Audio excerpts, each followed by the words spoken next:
आज हम देखेंगे लॉगरिथमिक एम्पलीफायर्स। लॉगरिथमिक एम्पलीफायर्स में जो सिग्नल होते हैं, signal with long dynamic range can be compressed using this logarithmic response. जिसका जो सिग्नल है वो बहुत लॉन्ग डायनेमिक रेंज तक रहता है, उसको कॉम्प्रेस करने के लिए हम लॉगरिथमिक एम्पलीफायर का यूज करते हैं। इसलिए लॉगरिथमिक एम्पलीफायर्स बहुत सारे एप्लीकेशंस में यूज होते हैं। और वो एप्लीकेशंस है जैसे कि the compression of the analog input signal, analog multiplication signals, analog divisions, linearizations of the transducers that have exponential output. जिनको जो ट्रांसड्यूसर को जो एक्सपोनेंशियल आउटपुट है वहां पे भी हम लॉगरिथमिक एम्पलीफायर्स यूज करते हैं लिनियराइजेशन करने के लिए।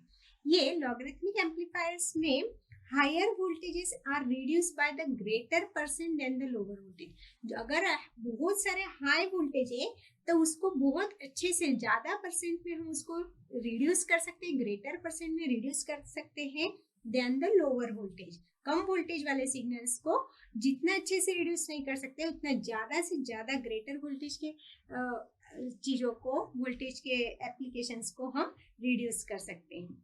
इसलिए लोअर वोल्टेज को हम लॉस ऑफ नॉइज से हम दूर रखते हैं। लोअर वोल्टेज की वजह से जो नॉइज ज्यादा आता है वो इसकी वजह से दूर रहता है। Log amplifier is an inverting amplifier. Logarithmic amplifier को हम इन्वर्टिंग एम्पलीफायर के सर्किट से अप्लाई करेंगे, उसको यूज करेंगे। इसमें सिर्फ जो फीडबैक रेजिस्टेंस है RF जो है उसको रिप्लेस किया जाएगा डायोड से, और यहाँ पे जो आउटपुट वोल्टेज है वो प्रोपोर्शनल रहेगा लॉगरिथमिक के इनपुट वोल्टेज से। यहाँ पे जो नॉन इन्वर्टिंग टर्मिनल है, लॉगरिथमिक एम्पलीट्यूड हम इन्वर्टिंग एम्पलीफायर के सर्किट के थ्रू देखेंगे। उसमें जो फीडबैक रेजिस्टर है उसको डायोड से रिप्लेस किया है, और जो नॉन इन्वर्टिंग टर्मिनल है उसको हमने यहाँ पे ग्राउंड कर लिया है। इनपुट जो है वो इन्वर्टिंग टर्मिनल को दिया गया है, और जो फीडबैक जो अप्लाई किया है वो दिया गया है थ्रू दिस डायोड। यहाँ पे जो नोड बी है, यहाँ पे जो ये बी पॉइंट है, यहाँ पे हम किरचॉफ्स करंट लॉ अप्लाई करेंगे। किरचॉफ्स करंट लॉ वो होता है कि incoming current is equal to the outgoing current रहता है। तो यहाँ पे जो इनकमिंग करंट है वो रहेगा हमारा आई, और आउटगोइंग करंट रहेगा ID। जो डायोड से पास होने वाला जो करंट है उसको हम बोलेंगे ID, और इनकमिंग करंट है II। तो किरचॉफ्स करंट लॉ यूज करते हैं तो II इज इक्वल टू हो जाएगा ID। Incoming current is equal to the current through this the diode. जो करंट डायोड से पास होता है वो हो जाएगा ID।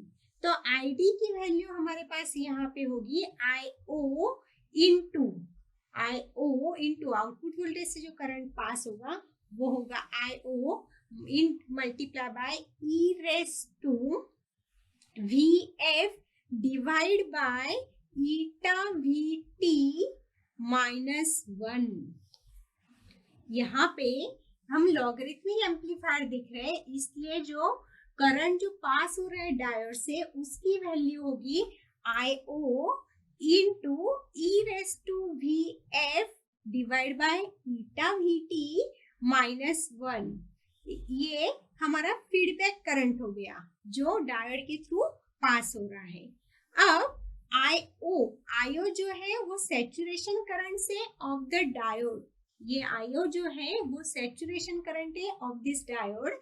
VF जो है वो फॉरवर्ड वोल्टेज है अक्रॉस दिस डायोड। VT जो है वो थर्मल वोल्टेज है of this op amp, and eta जो है वो आइडियली फैक्टर है जिसकी वैल्यू बिटवीन 1 and 2 रहती है, और वो कांस्टेंट वैल्यू रहती है। अगर हम E raise to VF by eta VT, ये बहुत ज्यादा ग्रेटर है 1 से, if E raise to VF divide by eta VT की value very very greater than 1, अगर इसकी वैल्यू 1 से ग्रेटर है तो यहाँ पे हम 1 की वैल्यू 0 लेंगे, तो हमें आईडी यहाँ पे मिलेगा, ID is equal to IO into E raise to VF divide by eta VT into -0 मतलब यहाँ पे 0 ले लेंगे क्योंकि e raise to VF upon eta VT की वैल्यू बहुत बड़ी है। अगर I is equal to ID है और I की वैल्यू इनकमिंग करंट की वैल्यू है हमारे पास input voltage -VB divide by R, ये I करंट की वैल्यू है input voltage -VB divide by R। तो ये दोनों इक्वेशंस हम इस इक्वेशन में पुट करेंगे, मतलब दोनों को यहाँ पे हम इक्वल शो करेंगे। तो हमारे पास वैल्यू होगी V in minus VB divide by R is equal to ID की वैल्यू होगी IO into E raise to VF divide by eta VT। अब हमारे पास VF की वैल्यू है VB माइनस V0, जो फॉरवर्ड वोल्टेज है अक्रॉस दिस डायोड, तो उसकी वैल्यू है हमारे पास VF is equal to VB minus V0, VB minus V0, V output.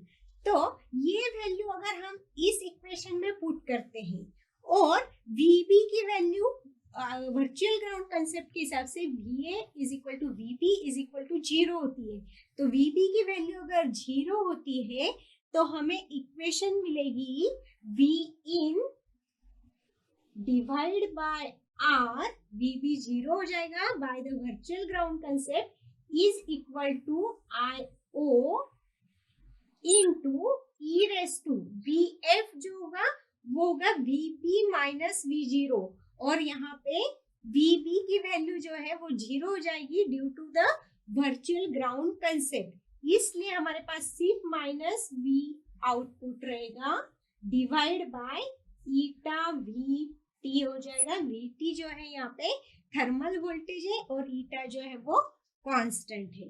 अब इस इक्वेशन को हम वो दोनों साइड से, दोनों तरफ से अगर लॉग ले लेते हैं तो हमें लॉगरिथमिक इक्वेशन मिलेगी।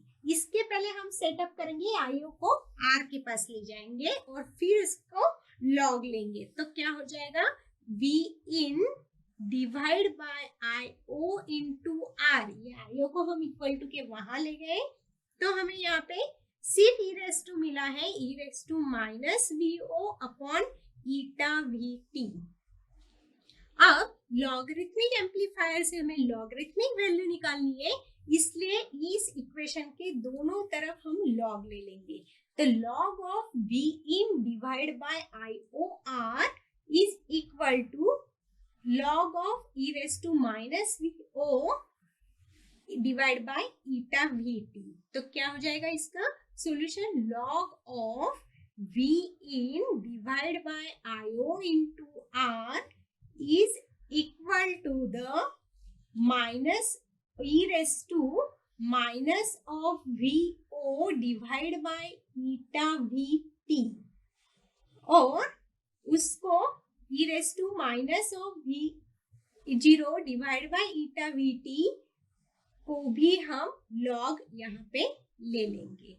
तो log लेने के बाद हमें फाइनल उसका आंसर मिलेगा log of V in divide by I0 into R is equal to, इसका लॉग होगा minus V0 divide by minus V0 divide by eta VT into log of E।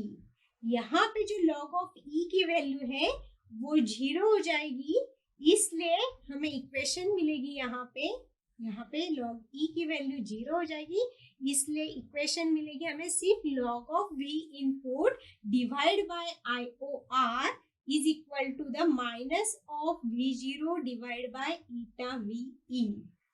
अब V0, इसके ऊपर से हम V0 कैलकुलेट करेंगे तो V0 की वैल्यू हो जाएगी V0 is equal to the minus of eta VT log of V in divide by IOR, V in divide by IOR, इस हमें आउटपुट वोल्टेज कैलकुलेट करना है। तो आउटपुट वोल्टेज के साथ जो ईटा VT की वैल्यू है वो इक्वल टू के यहाँ आके मल्टीप्लाई हो जाएगी, और लॉग ई तो कांस्टेंट है, इज इक्वल टू उसकी वैल्यू है हमारे पास 1।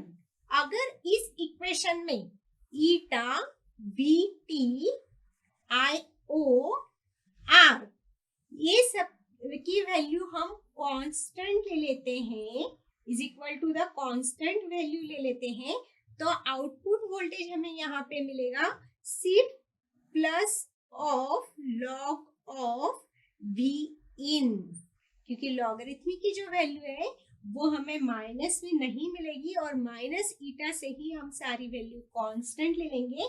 तो आउटपुट हमें मिलेगा, output voltage is equal to the logarithmic of the input voltage. यहाँ पे लॉगरिथमिक एम्पलीफायर्स में जो आउटपुट वोल्टेज मिला है वो मिला है हमें logarithmic value of the input voltage. ये हो गया लॉगरिथमिक एम्पलीफायर्स।